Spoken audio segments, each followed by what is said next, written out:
figure this out then.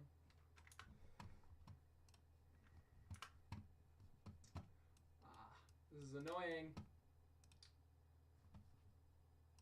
Get over here. Okay. Need to fix this.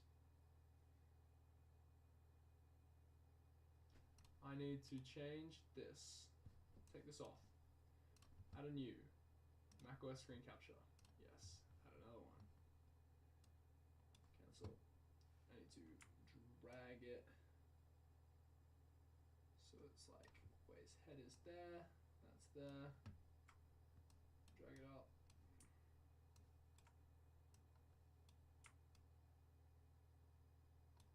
Okay. We'll go there. Alright. Alright, here we go. I'll mute the audio on that one, and then we'll have the audio on this one, and I'll drag it down. Then we'll go Discord. We'll call up Robbo.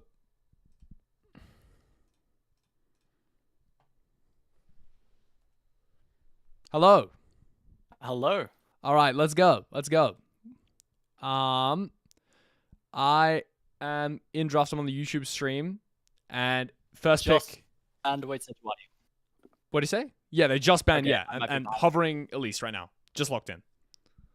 Elise locked. Yes. Did you watch game one? All right. I did watch game one. Very, very exciting stuff. Some. I didn't know. I'll be honest. Bot lane. That was surprising. What happened? Sorry. A lot of kills in early bot lane. Double kill at level 2 for T1's side, and then Lehen's died a couple more times on top of that. Yeah, believable. Wow. All right, fair. I mean, it's crazy. Lehen's getting traded from Gen G. He had a very rough end of last year, to be fair. At Worlds, he wasn't looking very good at all. And getting traded on Gen G, which is like S tier, Z tier team, straight down to Nongshim, and they replaced him as well with someone, a rookie, honestly, from Challenges. Effectively a rookie, yes. 2 years. 2 years. I am excited to see Lehen's, though, on the Elise. 9 years ago, when he was a solo queue demon, Lehen's climbed to rank 1 in Korea on this pick. Really? Support. Yeah, as he was just starting his pro career. It's crazy. Do you think they just lock in the Caitlyn as well here then? I think it's very likely. I'm wondering what we see in the jungle alongside that. Nidalee up and available if you want to play that more poke-oriented easy kill lane or easy kill team comp. Huh? But I'm not sure what goes alongside it with the Adversa band. They just locked it in. We're looking at Anivia. I wonder if this is Zeus' technology. Anivia top is what we saw last time that I saw Anivia in a professional game. There's just no way, right? Is Kingen going to play Anivia top? Possible. I'm not sure how well into Rumble, but I'm sure it would be difficult for Doran to ever kill him with the egg. Yo, this is the Anivia top? That's going to be an Anivia top. Yeah. That's crazy. Okay, I'm down for this. Good on Nongshim. I am excited. They're still in Zeus' strat away from him. HLE in shambles right now. What do you even do as T1 now? So you got to pick, what, ADC then? That is the question. You could pick ADC here. Kai'Sa, obviously, one of the last poke champions available. Corki's still available. And Caitlyn probably going to, as it's so powerful alongside the Elise. Zayaban versus Jiwoo. I wonder if Jiwoo maybe just doesn't play Caitlyn as well. It could be the thing. Because the fact that T1 didn't immediately pick it away signals to, like, when you see an Elise first pick, and you're not immediately picking Caitlyn 1-2 after that, it kind of signals to me that Jiwoo, maybe they're not too scared of it, despite the fact it is so potent. We'll see if they ban it or not. Nautilus ban comes through. Not sure if they're worried yet. We'll see on this 5th ban what they decide to go for. It is the Caitlyn. There it goes. Unsurprising. So, yeah, I guess... And, yeah. I was going to say, I guess Nongshim, they value the Anivia and Yone over this Caitlyn pick, which is crazy to me. Prioritizing top and mid. So engage support's taken away as well. Does make sense. Yeah. Smash hovering some for fun champs here. I think we're just going to see a fairly regulation mid laner locked in. Could see, I mean, Corki's still up. Yeah, there it is. Well. Definitely need. That does make a lot of sense. That is almost all of the poke champions that are taken away. Caitlyn, Varus, Kalista, Corki, and Kai'Sa. Just about everything that was left that synergizes incredibly well with Kingen's, with the Hens pick, sorry. Ashe does make sense, but the priority on that has dropped significantly in the LCK. It works here because it is also long range, so it fits in with the Elise identity. Quite oppressive, quite good at dives. Sorry. And And it enables that follow-up with the ultimate. It's true. How are they going to go for it on 5? Well, they need some pick as well, right? You're playing Viega, you don't really have an enabling tool right now. I'm looking at Yone and Nivea. They don't quite work off Elise Engage. You need to find a way to kill the first guy for Viega to get a reset here. So I wouldn't be shocked if we do still see an Ashe. They're going to be discussing it right now. And there it is. Locked in full of hens. Likely. What is the support counter pick here? Well, it is carrier, so you never know. Could see Bard. What else did he play that's crazy? I mean, could see Alistair Pyke? makes a lot of sense here. And there it is. That's Pyke. That is Pyke. Okay. All right. Well, you were saying that Bot was bloodthirsty last game. We could see something even better this game, hopefully. Absolutely. We've got Elise versus Pyke in support. Unless that Gideon wants to be playing it in the jungle, and we're seeing Viagra support, but that's definitely not happening. It is going to be Lehens on the Elise. Smash is showing us that aggressive temperament that comes from the academy players, new graduates, and eager to prove himself, I think. Well, you could say he's done a good job so far. You could definitely say he's done a good job so far. He's looked unbelievable on T1. Absolutely. He had a fantastic game on Misfortune. And his Kaiser as well, the way he uses the killer instinct is, I mean, it's something that only someone who's first season in competitive play would do. He's so aggressive with it, absolutely fears nothing. He is so aggressive, and he will detonate that mark if he gets one stack on you. He's going to. He sends it, yeah. And it is. And you can even see it in the summoner spells that he plays. He plays Ghost on Kaiser sometimes. He's not playing the barrier. He's not playing the cleanse. This is a Ghost player. I'm sure he'll be playing cleanse this game into Ashe Elise. Would make much more sense. Would make much more sense. Well, here we go, loading onto the Rift, hopefully anytime soon. We get a close-up of Lee Sin's amazing abs. And, frankly, inhuman chest. That's crazy. We're on the Rift. Here we go. I think. This is what this means. Please. Yes! Alright. We check out the skins they're using here. This is the most important part. It is the weird Anivia skin. Is that Papercraft Anivia? Is that Papercraft Anivia? I didn't realize it was those colors. That's the Prestige Kaiser for, I almost said Jackie Love. For Smash there. He's playing a bit like Jackie Love. But nothing going on so far as the ward being dropped by Ona. Trying to scout out whether or not a lane swap's going to come through. And I think, unfortunately, for poor Doran, there is going to be a lane swap this game. And he's going to have to lane versus Elise and Ashe. Yeah. I'm wondering how Nongshim play it. They don't have much frontline into a lot of poke there. The Rumble, that is so much poke and so many things to fish with. Yeah, it's true. That Pyke hook and the Sonic Wave from Ona. Both the team fights so explosive as well. He's walling the Wave King in. So it pushes towards him. Are you seeing that? So that's so he can... Yeah. I think it's so he can get priority. Oh, sorry, rather force T1 to have priority in the wave. It's going to be closer to him for him to last it. It's going to be way easier for him to secure last it without being in danger. That's cool. That's the question here. Because at the moment, it's just going to push away from him. There it is, second time, but he misses a minion. Is his minion bugged? He broke it! Okay, it's fixed. Wow. I've not seen that before. That's some Dota 2 technology. Is the lane? It is Australia lane swaps here. T1 predicted the lane swap. Didn't want to sacrifice Doran to the Elise Ashe gods in top lane. And instead opted to put in bot, but the wave is kind of hard for him to play already. He's already in danger of being ganked on the first wave there. Which is crazy. Faker just standing under that tower, harassing Fisher with the Gatling gun. Corky damage early is so oppressive. Hopefully, I mean, we have seen Fisher play very well versus Faker before, but hopefully it's a bit close in mid lane. Don't want to see a full stomp there, but I don't expect to see one as the wave going to get crashed in here for Nongshim. Have established very heavily that they are the alphas in this lane. Playing this Ashe Elise. Only going to get spotted out, though, and that's nice for Gideon. Understands now he's way ahead in terms of clear speed. Absolutely. There's a nice little trade there for Faker. The E forward for Fisher. Tries to equalize it, but he does miss the Q, expecting Faker to sidestep, but the guy just stands his ground. He just sits there. As the damage is huge already from Corky. There might be a solo kill if Fisher keeps playing this aggressively here. We're just going to back it up. There's a lot of sustain. Should be okay. It appears that the CS counters are a bit slow. I was wondering how Gideon managed to miss a camp there. But, yeah, mid lane, very oppressive Fisher. Yeah. No, that would be something else if Gideon forgot about his Krugs. Oh, sorry guys. Fisher does have the level up timer advantage there, but Faker just backsecks the W. He's so good at trading, as you'd expect someone of his caliber. As Gideon has finished his full clear first, 3 minutes 20 seconds. He's going to be on the scuttle as it spawns. That's a quick clear on the Viego. But Ona, no slouch himself. Actually crept around the vision there, and Fisher has he'd forward as Faker Valkyrie's in. There's Elise in here, my friend, but he's going to sidestep the Sonic Wave. Meanwhile, on top, there's also an engage as Lehens forces out Smash's Flash with his own Ignite. Jiwoo utilized his own Ghost, and Gideon here for the dive. Ona, because of his gank on mid, is not here. He's not here to save T1 if the dive does happen, but Carrie's a bit too scary on the pike, uses the W, and zones off Nongshim, unaware of how slow Ona was to catch up to that play. So here comes the TP from Faker on mid. But nothing really going to come from any of that as the game slows down. Fisher just going to back away. Use his own TP to get back to lane. Kingen, I'd be interested to see what he builds here. Is he going to go that tank build? It looks like they're bringing Smash down bot. Try and screw them around in the lane swap again.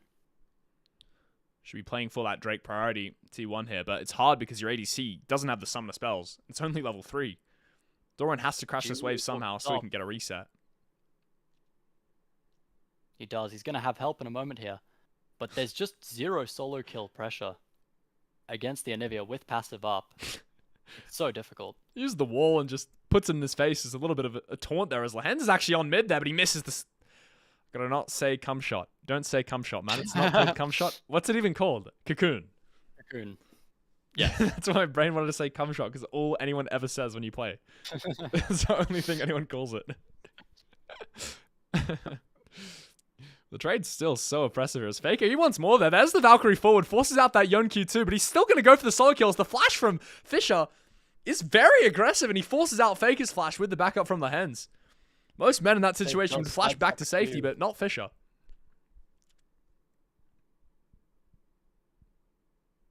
That's nicely done by both mid laners there. Yeah. Faker manages to sidestep a Q, which I think would have given Fisher the Q2. Maybe put him in a bit more danger. Smash. Apparently fine in this matchup. I mean, yeah, as much as you can't kill Anivia, she also can't kill you is what I was saying, but she's landing a lot of damage on Smash here, who needs to be careful. Kingen's no slouch, and apparently he's practiced this Anivia top. You can definitely tell by the way he walls the minions. That is some forbidden technology that I have not seen before. And very cool. I hope we see more of Anivia top. It seems, I don't know, it's a weird pick. It's a weird thing that would be played, I'm pretty sure, exclusively in Fearless Draft. T1 going to start up the Drake. But Fisher's walking down, looking for it. Lehens is with him. Going to spot out the control. They don't get spotted out here. They don't want to trade these.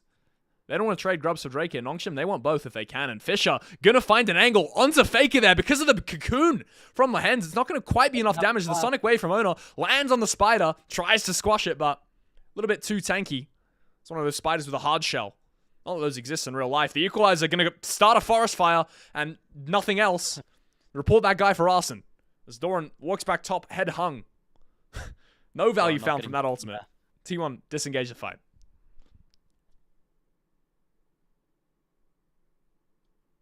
Jiwoo zoning Doran as he gets back into lane. It's a little bit difficult for him to crash still. Into the Ashe. He's got so much range. And Jiwoo's playing. Gonna get his Ghost back soon. There is danger here in bot lane as both teams look for this Drake. Yeah, one thing that does matter is Jiwoo trading aggressively on Doran there. The W's actually going to land on Lehens, and he just gets taken out. Carrier, very proactive there. Had a ward in that bush, and Lehens thought he was safe, but T1 punish him like they always do. And down he goes. I was going to say one thing that matters is that because Nongshim got that aggressive play on Faker in mid off the back of that cocoon and that Fate Sealed, they stopped T1 from doing the Drake. But that doesn't matter anymore as Doran now wants a solo kill on Jiwoo. He does have flash if he needs it, but there's the overheat from Doran. He's not going to continue going as he doesn't have Equalizer, and Jiwoo, he wants this kill. Enchanted Crystal Arrow in the face of Doran. He has no mana left. And neither player going to go all in for this. Both of them holding on to flash, holding on to a little bit more damage. They could have sent it a bit harder there, but they just want to play it safe. Play it slow. Jiwoo did use Ghost. I'm not sure Doran knows. Ooh, Cocoon goes wide. Cocoon.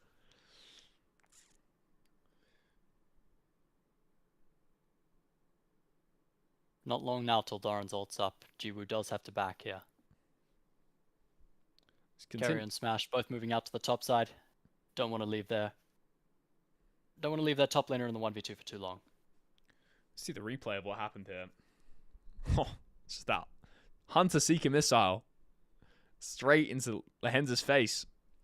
Off the back of that, great vision from Carrier. Hook goes very wide there. Not sure what happened. Fishing for Gideon, I think. Who is on the Scuttle Crab. No, I contest this blue buff here. Don't have great vision control here. Well, they want it anyway. Walk into the topside jungle. Try and take away Gideon's blue buff. They want this buff badly, T1. They're here to fight for it. A lot of resource invested, and Ona does actually steal it away as Fisher gets sent on by Smash there, but he manages to escape as the fight being turned in T1's face. Carrier goes down, so does Ona, and Faker going to be next to full here. They've overextended here, T1. As you said, didn't have the vision control, didn't understand the situation they were walking into. And Nongshim, they're too good for that. Punish them heavily for their overstep. T1, down 3 kills now. Fisher rebinds that soul, saves him from Smash. Very close there. And it looks like may have been Carrier's overstep. No, in fact, it was Ona's immediately getting punished.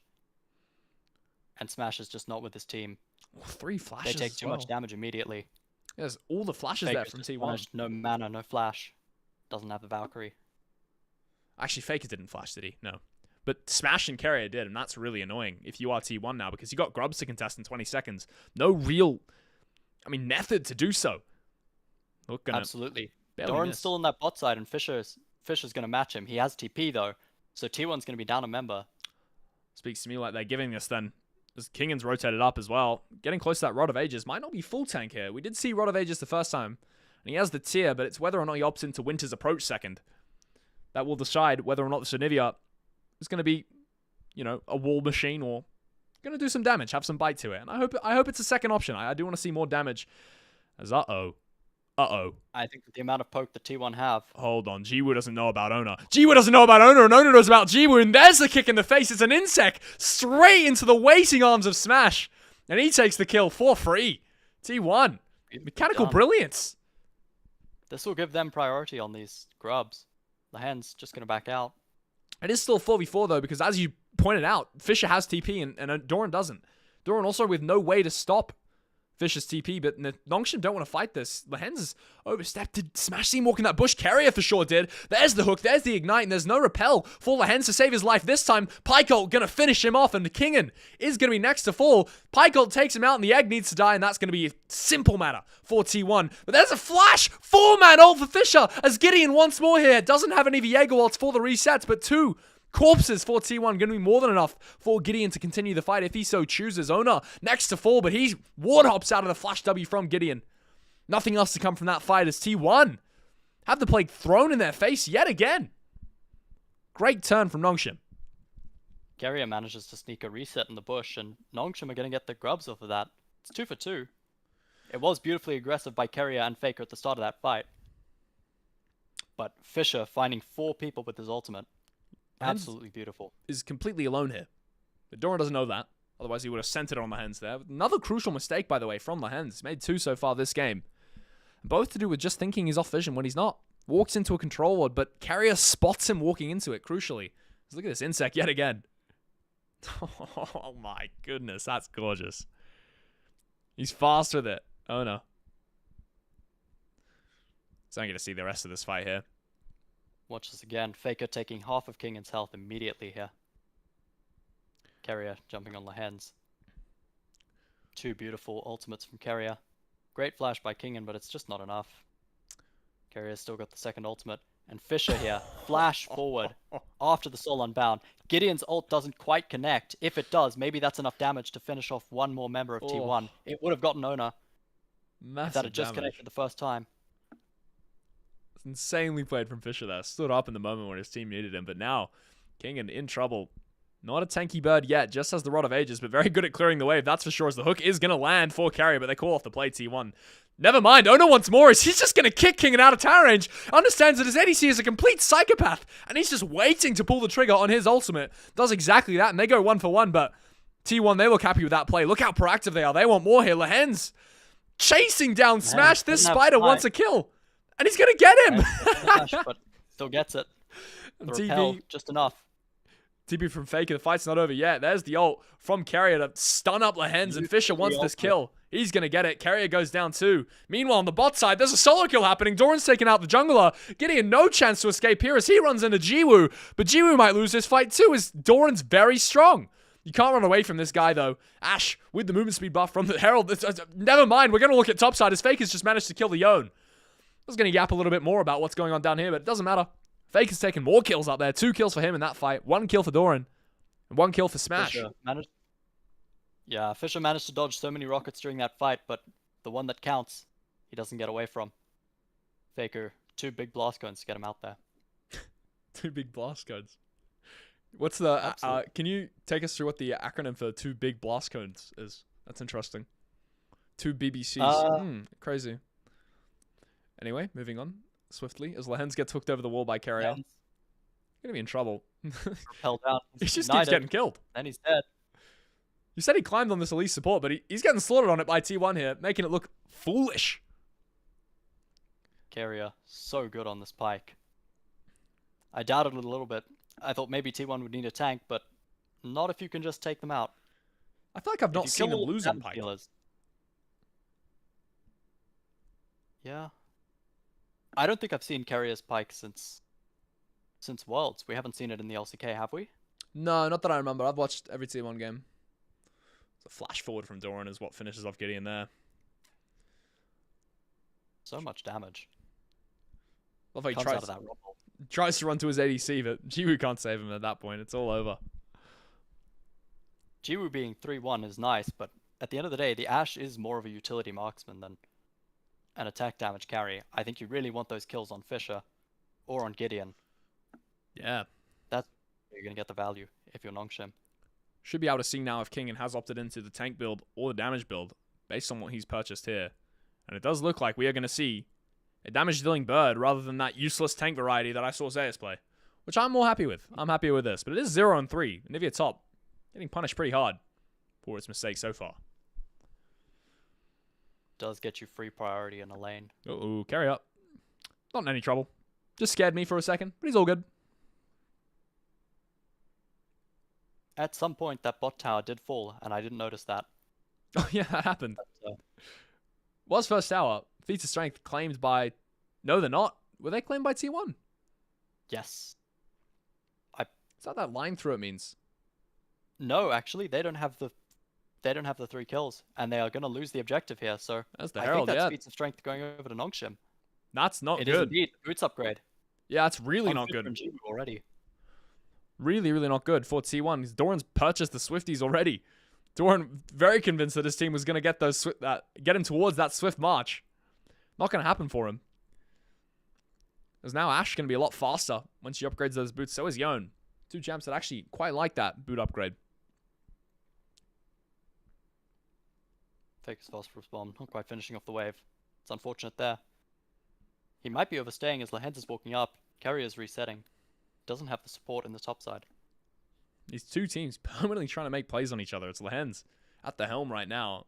Lane ganking Faker, and he doesn't know about this. This could be trouble.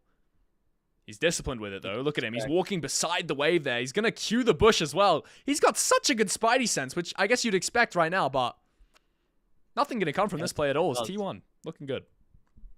And T1 did see Gideon bot side as he popped that sweeper. Uh-oh. Oh no. What the? Jiwoo, where'd you go, bro? Vanishing Act pulled off by the T1 bot lane for both Jiwoo and Carrier. A trade 1 for 1. A detonation. And I suppose the pike displacement is a form of CC, which will give Smash an extra stack. He gets towards it so quickly. This TP might be a bit fraught with danger. Lehens is watching it. Fisher forced to ult away. I think he's in a little bit more trouble than I realized there for a second. Smash does have that killer instinct, so if one little bit of CC lands, you already know he's taking that for sure. He's going to send it in, but nothing going to come from the play yet again. It's T1. Forcing Nongshim out of their own territory. So unfortunate for Smash that the Void Seeker misses, though. Yeah, it would have been a double. Because that was nearly a kill. Yep. What do you go here from? Where do you go here for T1? Trying to accelerate the game, trying to press your advantage here. Obviously winning the fights. What's next? Well, the soul is not too valuable at this point because it's a chem tech, but I suppose if you're T1, you're just playing towards that 20-minute Atacon. Yeah, it's true. Which I think is where you can get some real value. Very true. You don't want the fights to be too lethal, though, because if Gideon is allowed to, he will just reset through your entire team.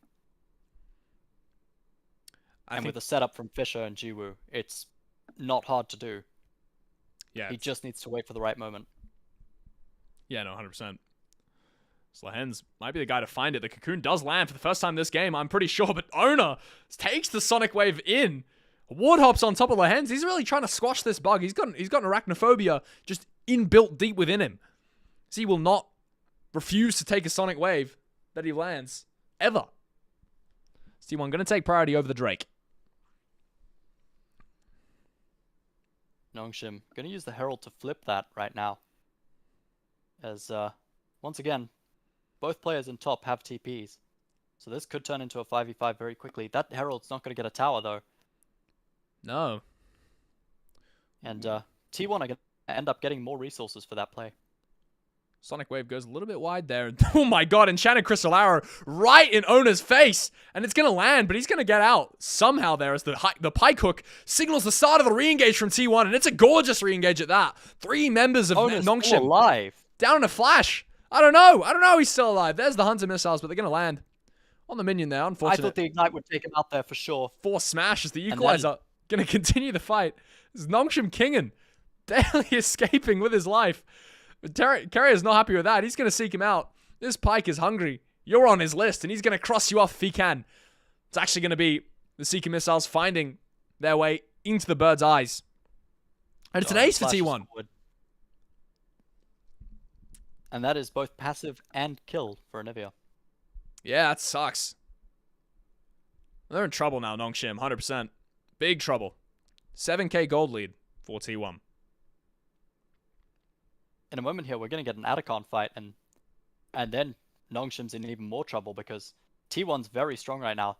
They're going to back and spend that gold.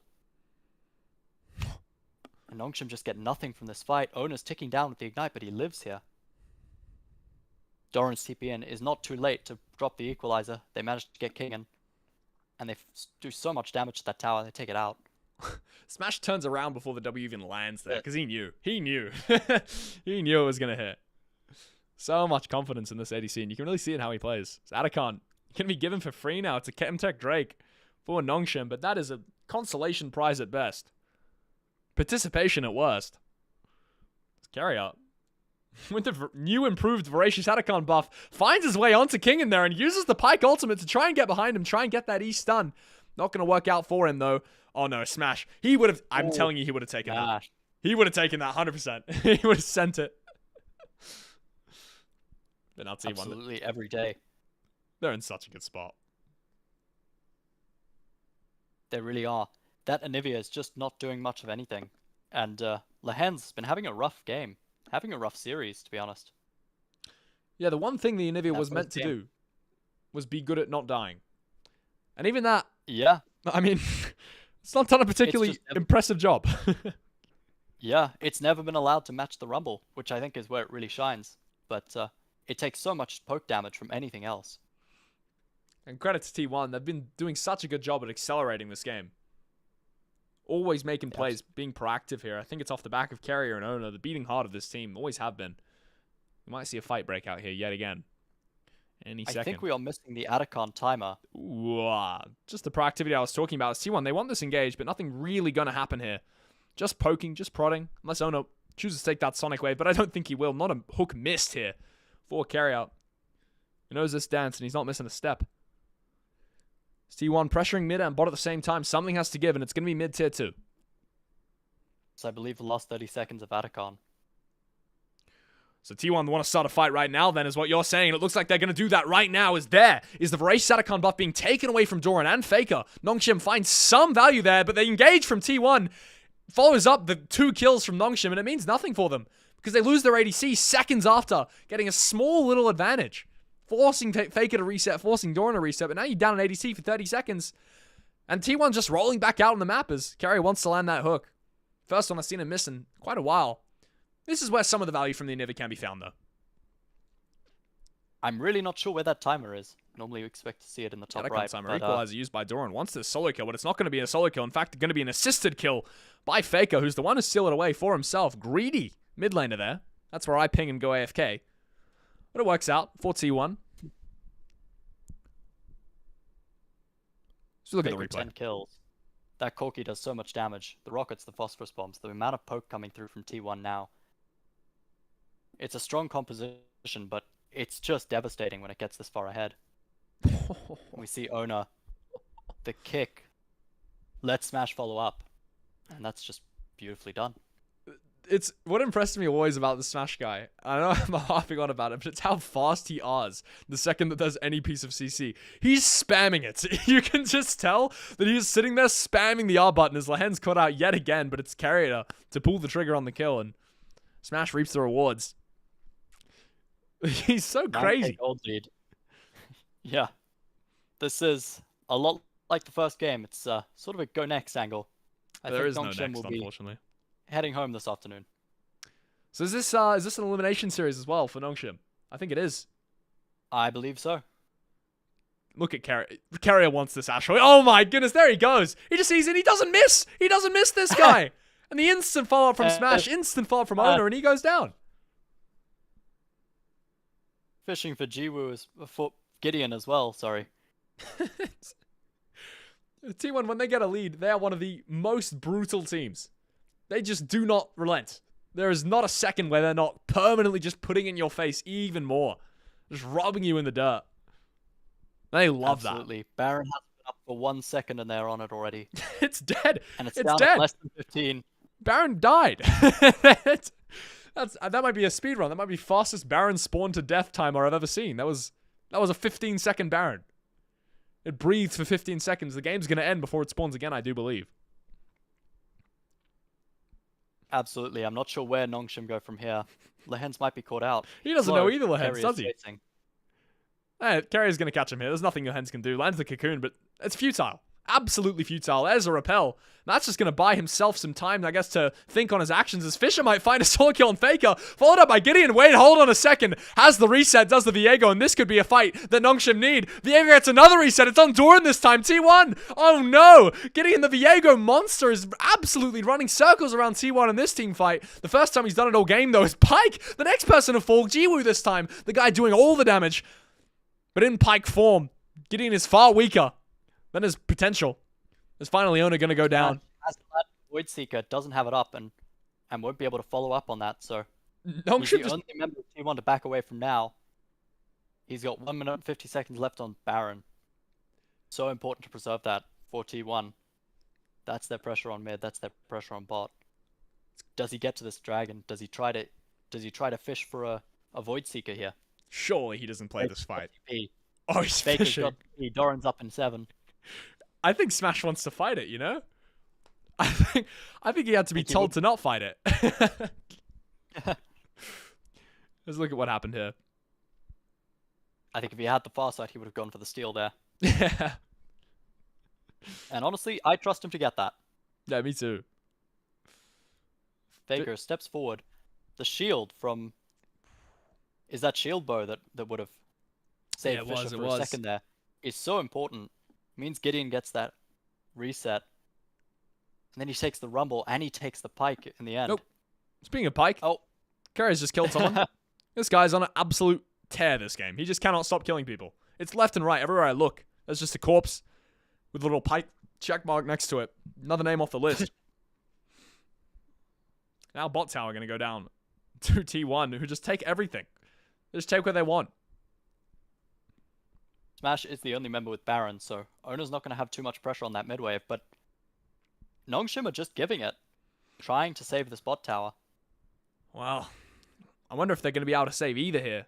It's T1. They're going to take mid for sure, but bot, I think they're going to force Nongshim back. There's nothing they can do. They're trying to trade in the top side of the map as there's the engage from Carrier, but it gets Zonya's. King goes golden. There's a reset for Gideon should he choose to take it, but it just burns to a crisp. Burns all the way to death. It's from the equalizer damage. Yeah, not starting forest fires this time. Oh, no, he's not, but there's a crystal arrow landing in him. Followed up by Yone damage. There's good engage here from Nongshim, but again, does it mean anything? I don't think so. Doran gonna live. He's gonna force King and back a smash. Hello! Smashes himself into the opposition, and he comes out weaker. Down he goes. Ona doing the same thing, but he kicks the bug in the face. Definitely wants to squash that one, and he succeeded this time. But he's gonna go down as well. Doran camping Fisher's waiting. soul there. Overheat. And can Faker actually win this 1v1? He will end the game here if he wins. Oh no, Gideon's respawning. T1 actually lose another fight there. I would say that's beneficial for Nongshim. I think it ends up being a 3 for 4 for T1, but yeah, they get pushed away, they get repelled, and there's no more Baron buff for another 2.5 minutes when it will spawn and be taken in about 10 seconds again. It is really well done by Kingen, getting the wall and the Zhonyas, but Gideon burns so quickly. Yeah. Oh my god.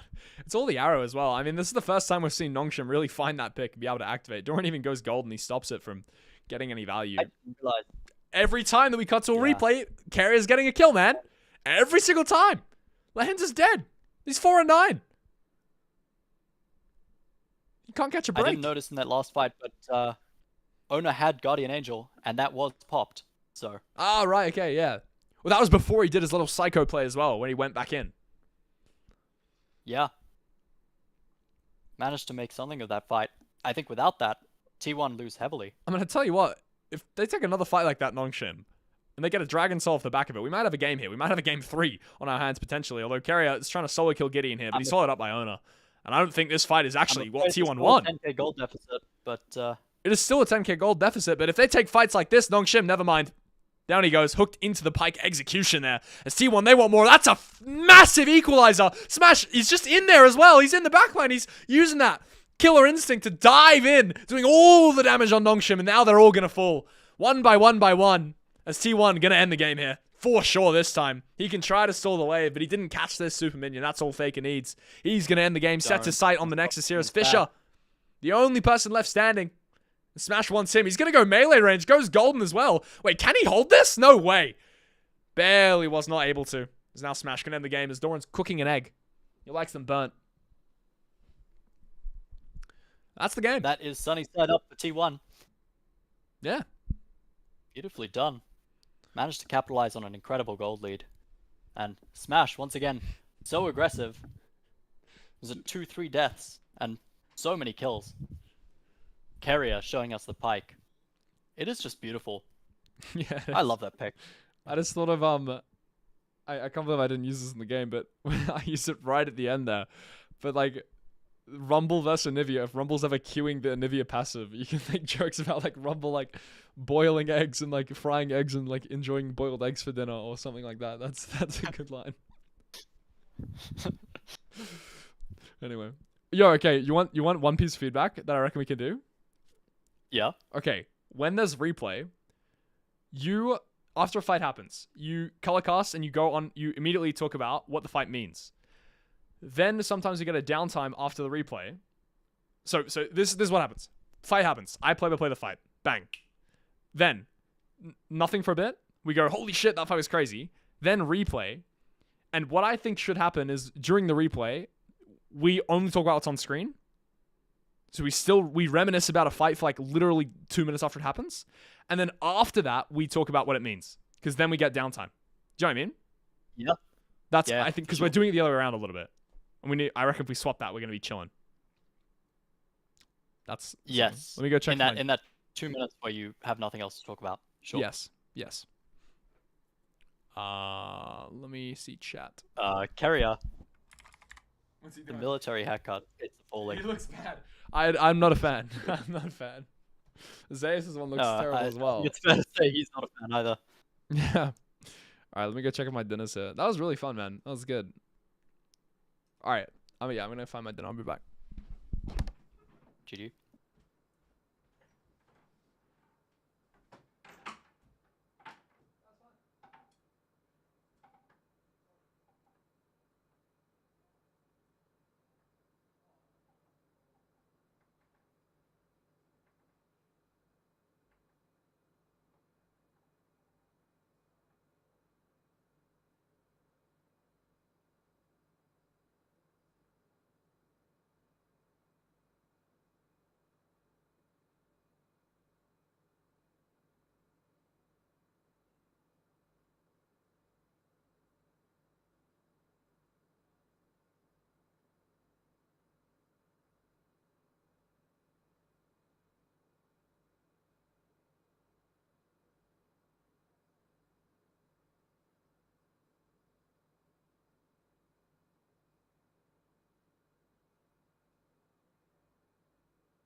All right, here's the plan. I'm gonna turn off the stream and I'm gonna call you back when next series starts. If you want to do next series as well, we can try get Dan for a tricast.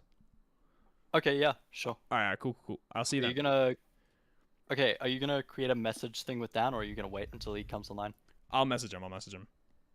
Okay, cool. Okay, see ya. See you.